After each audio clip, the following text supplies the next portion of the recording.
สบายดีหลานเสื้อหอนใจวันนี้หลานจะมาบวกเลขอะไรเด้อ3มาบวกให้4 3แล้วก็4 5 6 7พี่จอยบอกนะ7ใส่1มาบวกให้7 1แล้วก็2 3 4 5 6 7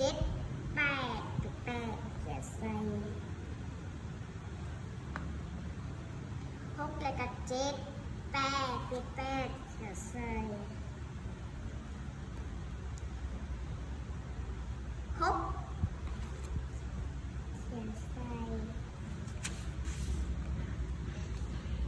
ข้อ2 5แม่นเท่าใด3แล้วก็4 5 2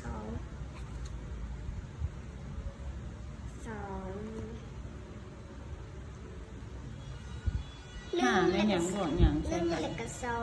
3 4 5 4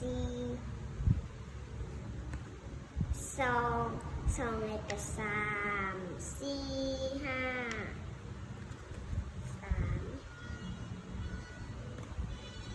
3 4แล้วก็5ใส่มันบ่ฮะ1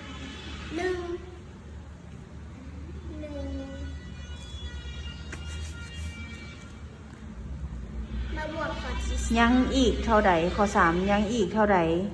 จะเป็น6ยังอีกเท่าใดจะเป็น6มี2แล้ว นับขึ้นมา6 1แล้วก็2 3 ใช้1ใช่ป่ะ 2แล้วก็3 4 5 6 4เขียนใส่1แล้วก็2 3 4 5 6